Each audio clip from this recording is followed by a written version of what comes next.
We want to do the video first. We have a real short video that shows the prototypes actually working.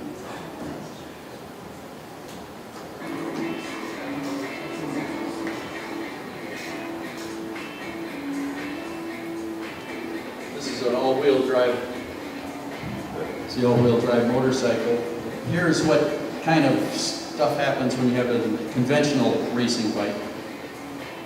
Trying to get up through a not too steep, but it's a very sandy hill. Notice all the sand coming out of it. This is our second prototype. And the comment he made when he was coming down is, "That's not fair."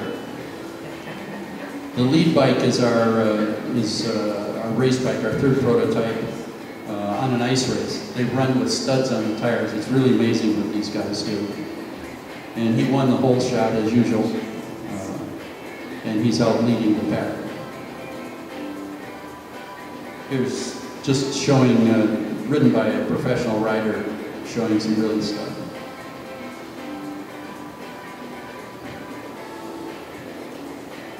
These guys are really good riders, so even this does not make you into that level of rider if you're that way. And this is a steep hill with no studs on the tires. You can't do this in a conventional bike.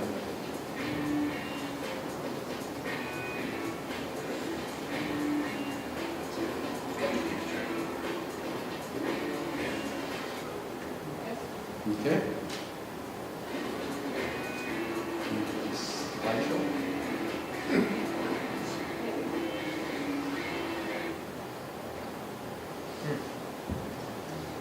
Okay, well, what is the Lawson all-wheel drive? This was really invented by my son, who's an engineer, works at the University of Wisconsin as an instrument innovator. He designs instruments that go on satellites and look at weather, all kinds of odd electromechanical, laser-based things. And I myself am an engineer. Turns out he's fourth generation engineer, so my previous life, I was built a company building laser-based machine tools to a couple hundred people, and we sold it. So I started in the basement and had a good time. But anyway, how'd this happen?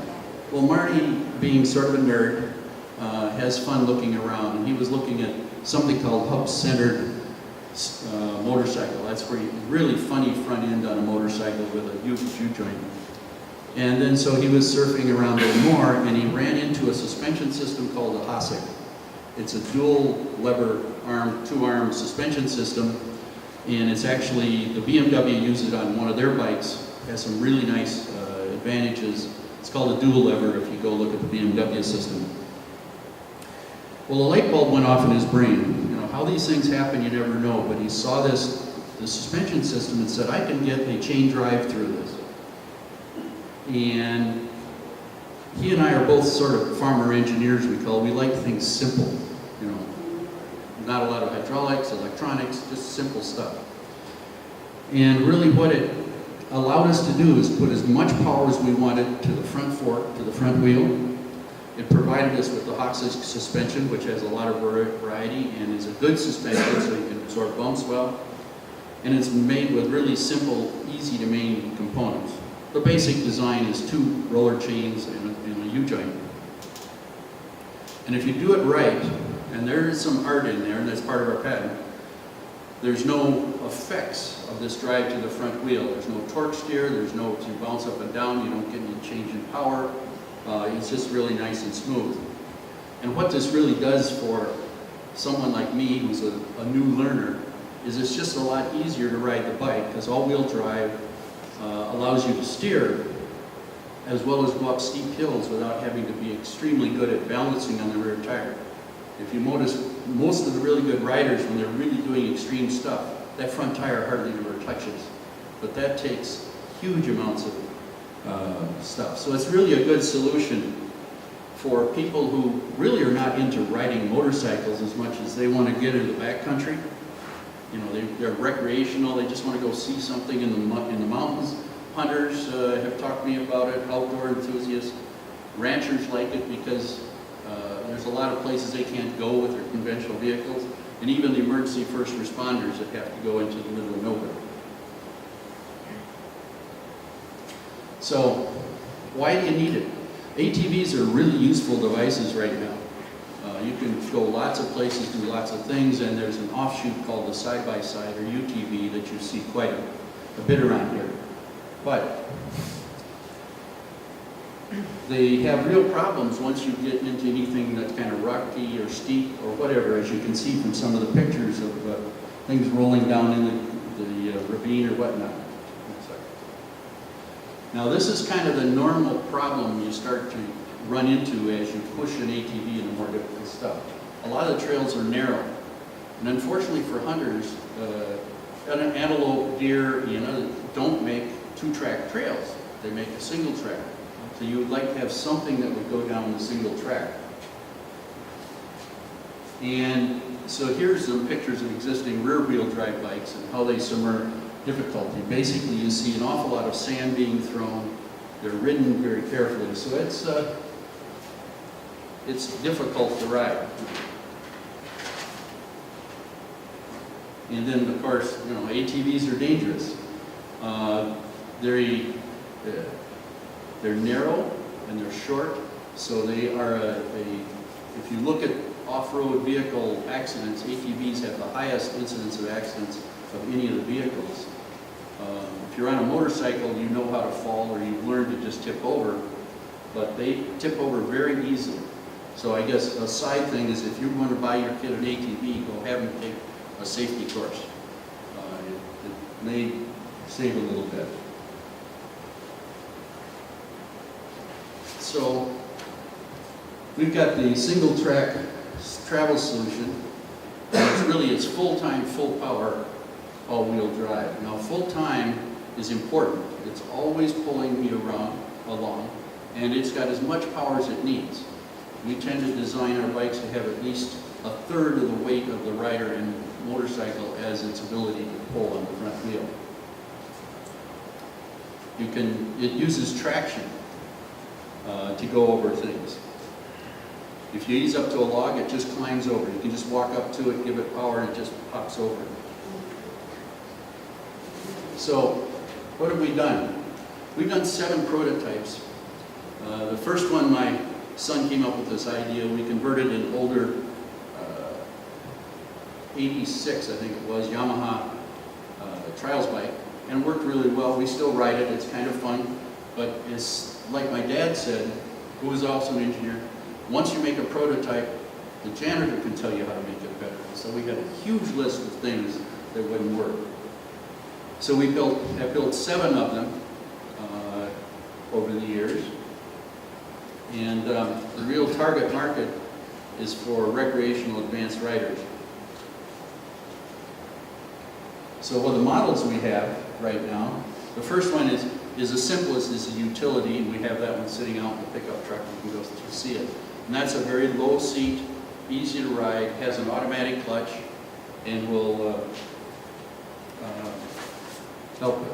Now these things work well because you can get full-time power, and there's one control. We put an automatic clutch on it. So if you start to learn a dirt bike, you all of a sudden find that you have to learn how to control the power by slipping the clutch at the same time as you're operating the throttle. And then you have 2 brakes. You have a brake for the front wheel and you have a brake for the back wheel. And the brakes, it turns out, this thing, when you brake the front wheel, it also brakes the back wheel if you have a strong enough drive system. And these are 4 niche markets we've identified. The basic one is the utility, the simple, easy, not super fast, really kind of an ATV with 2 wheels. Enduro, that's a racing bike, really for guys who really want to go fast. And we have the dual sport, that's another niche market out there where people are riding motorcycles to travel around, but it's primarily an off-road bike that you can ride on the road. It's got a big enough engine to go down the freeway, but basically it's an off-road bike. And then there's another niche market, it's the adventure market. That's like the big road riders that now want to go on a dirt road. And that's an area where once these guys are used to asphalt, get on dirt, it's really interesting how many of them slide off the road and whatnot, because it's a different world out there. And what have we done? Well, we got our design patent. We applied for it in 2009. We got it issued late in 2010. We also came up with another concept that makes it even more mobile, is if you drive the front wheel faster than the back wheel, it steers even when you're braking or on soft sand going downhill. And so we've got that. We formed the entity, and then we have a bunch of other patents in process, including international patents. So having been through that world several times, the international patents are important to get in this market, but they tend to be pretty expensive. And it's unique, and it's nice to have people say, "Oh, that's cool." But we've had it tested by several magazines, and this last spring we had Dirt Bike tested. They wrote a very nice article on it in their June magazine, and we're really pretty honest about it. One of the things the chief editor on it, Ron Lawson, no relationship to us as far as we know, we didn't look into that in great detail, was able to, I don't know if any of you have ever seen an enduro cross. This is an extremely nasty, ride over bumps, ride through rocks, over logs, you name it. And there's a thing called the firewood pile or a log pile. Literally, it's a whole truckload of firewood you got to drive over with the bike. He was able to go through that for the first time in his life. He was never able to do it on a conventional bike. Because a conventional bike, he had to charge in, and hopefully he could bounce off things and get through it. In ours, he could drive in a ways and stop. He could stop and start through the whole thing and go over 3-4 pieces, figure his path for the next 3 or 4, and keep doing it. So he was able to go through it without falling down and crashing or whatnot. And climbing hills, you could climb hills. You didn't have to get back and take a run at it. You could go up to it and stop and look at it. And if you stopped on the hill, unless it was really incredible, you could just start up again on the hill, because you could have weight on both tires. And he had a quote in the September issue where they were talking about it. You get letters from the editor all the time.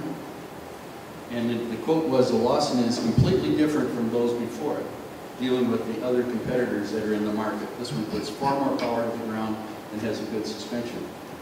And if you want to, there's the address for the magazine you can go see. I've got a couple on some sheets back here. The other thing, too, we found out is ran into a guy down near Milwaukee who was the ex-R&D manager for Harley. He had retired. And he runs a lot of classes for going from dirt from road to dirt. And he had 20 riders ride it, and they all loved it, but the less experience they had, the more they liked riding it. So what's our next step? There's really two to this path. Marty and I are both more inventors than we are builders. I built a company, so I know what the game is. Option one is we'd like to find a partner to work with, because that would have design capacity, probably has some manufacturing, has distribution channels, but most importantly has access to the market. And these would be ATV companies or motorcycle companies. I mean, in our local area, Polaris and Arctic Cat both come to mind as the potential people that this would fit between their ATV and their motorcycle, sort of in the middle. And the other option is a much longer one, potentially make a whole bunch more money if you're successful, but that's build a business. Go get some money, build some prototypes, get salesmen running around the country, start selling them, and grow it. So if you want to take a ride, I have 2 bikes out here we can take a look at, and then we have plenty of nasty stuff if you want to sign the song and come over and play. So thank you. So any questions? Let me just first pose the question we always ask our presenters, is that for 1 million cups, how we can help you. You've got quite an ask there in your list. What is the primary thing you need to seek at this point? Well, primarily right now, I'm trying to go the easier route of tying up with so if somebody has an in to KTM, for instance, or Polaris or Arctic Cat, I'd like to be able to talk to them. And you find that the ins are not necessarily the lower level people, it's the top people that decide what is their next product. You know, and exposure, the more exposure I get, the better. One more point. I just want to ask you to repeat the questions. Yeah. Go ahead. So with your all-wheel drive system, what does your driving it look like, and how does it affect the power band for when you're like a beginning rider? The power bank gets up to manage. Yeah, well, see, there is a picture. God, there it is. That's the basic design. The question was really, what does the drive look like? How does it affect the running? I mean, essentially, you have the two arms that stick out the front that hold the fork. The chain comes off the counter shaft up over some idlers. The key to this is that chain, if it's in the right spot, stays the same length through the whole 12 inches of travel. These bikes have the same travel, the same vertical travel and lock-to-lock as conventional bikes. The dual sport bike went 90 miles an hour without it. It went 92 with it on there. The chains are extremely efficient devices. And the Hossack suspension has some additional things like anti-dive, so that you can brake very hard on these or come down hills, and depending how they design it, you can play with that factor very well. And so riding-wise, the biggest thing is people see this and say, boy, that looks funny. Then they get on it and they say, oh, it steers normal. Except, you know, when I get really nasty, it steers. It just stands itself up when I'm in the sand. So, you know, it's not for everybody. If you're an expert rider, in most conditions, they would rather have a rear-wheel drive bike because it's lighter, they're used to it, they know the moves to make it work. But it's extremely low impact on the environment. Even the racing riders have a hard time throwing much roost at the friend behind them. I mean, on a regular bike, if you lean forward a little bit, pin it, you will throw dirt all over the guy backing you. What is the difference in weight between this type vehicle and other conventional off-road? It typically adds, in our mind, in our prototypes around 35 pounds. We think we'd get down to about 25 pounds additional for the simplest version without all the extra stuff. What's the weight? Polaris has a lot of engineers. If they decide to get into this market, how, there are a lot of ways to skin a cat. I know you've got patents. Could they say, you know, we can do this maybe a slightly different way, and we don't need to deal with You've always got that danger. Marty and I have done a pretty extensive test of what's out there. And when you start looking at hydraulic systems, electric systems, even gear drive systems, it's very difficult. So the really question is, what could Polaris do to get around it? There's always a way to get around something. But we've looked at this world, and we think this is one of the simplest ways, cheapest ways to make a system like this. My question was kind of similar. If someone else has done something like this before, someone will ask you why they aren't out there now. We got the competitor slide? Yeah, okay. There's actually who is the competitors now? What is the competition situation? There's two out there right now. One that's been around a long time called the Rokon, which has virtually no suspension, big fat tire, little 5-horse engine. Is a really nice sort of waddle along with your feet kind of thing. It's used actually quite a bit for trail maintenance for people that are working on trails. But its suspension, if you start going 10 miles an hour and you hit a rock, you will become ejected very fast. The other one that's actually being sold is a company called Christini. It's a shaft drive to a conventional front fork. It has 5 bevel gear systems, 3 chains, 2 telescoping shafts, and it is only able to put 30 pounds or so to the force to the ground. It also cuts in at about 30 to 40% slip because of his low strengths. It's a good system if you're a racer. If you're used to spinning your wheel and sliding around, this one will give you a good help. The last one is one Yamaha built back in the 2000s. Was a hydraulic system. Again, it did not put too much power to the ground, but they used aerospace hydraulics, and at 400 bikes, which is a build they did, they were $25,000 more than a conventional bike because they used very exotic hydraulics, and they had problems with heat and a bunch of other things. say, excuse me, do you plan on having that in a three-wheeler, or is that necessary? You know, the three-wheelers, well, three-wheel off-road, do we have planned to put it in a three-wheeler? It's a system that you could use to drive the front wheel in a three-wheeler. Three-wheelers actually are illegal in the United States if there's a one front wheel and two rear. It's a very unstable design. Better design is what Polaris is doing with the two wheels in the front, or Bombardier is doing with their Can-Am with two wheels in the front. That's a much more stable design. Try one over here? Yes. It seems to me excitement is kind of the big question. We're getting into an industry it's adrenaline, it's adventure. Other than the utility marketing side, how do you generate excitement and something that's it's a little bit dull for the market? Yeah, and the question is really how do you generate excitement?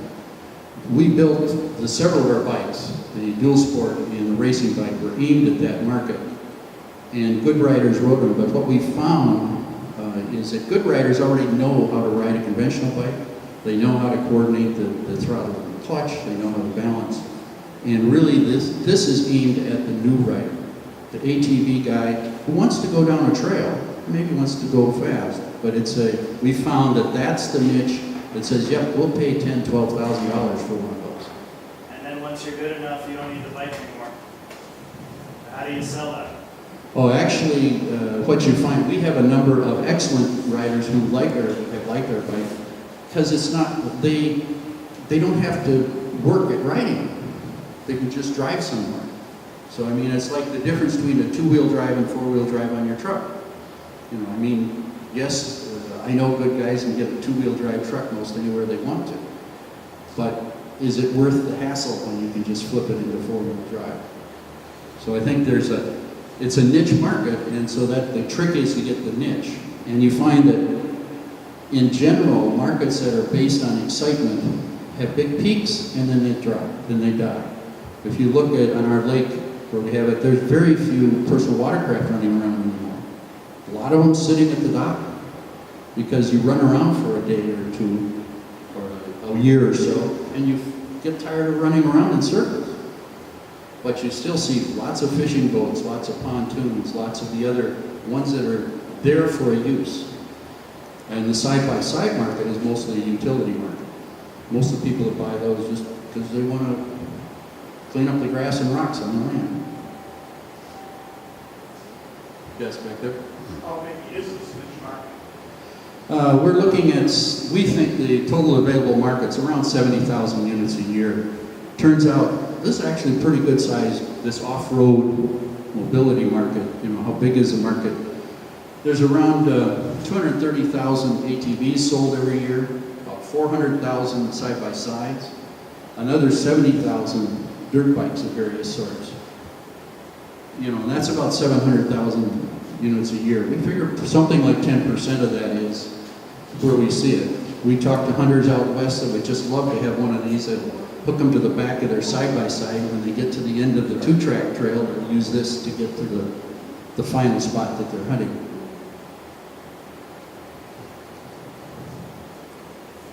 Question here? Have you looked at military markets?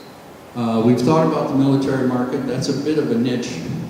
First, we have to have something to sell them. This is one of those problems where, have we looked at the military market with others, is I can build one for you right now, but it's about 300 hours worth of work to make one. In the military market, when Afghanistan was going, it was very good, because they would buy anything of any sort. But right now, that's not a very good market to look at. It's a small niche market. There's some interesting things going on there with hybrid motorcycles. They want to get literally an electric drive, two-wheel drive motorcycle. You also mentioned the Forest Service as a market, right? Yeah, the Forest Service is interested in. Turns out Wisconsin is putting most of its DNR people on motorcycles right now because they find they patrol all the ATV trails with them. Because with the motorcycle, if it's street legal, they get to the trail and they'll run somewhere else. with the ATV or side-by-side, they gotta go back, load it up, go to the next thing. So that for a lot of their patrolling, they bought surplus, so I think about 17 bikes that the military had been using. Any other questions? Okay, there's a little bit of literature and some cards back there. The bikes are outside on the truck. You want to come out and take a look at them?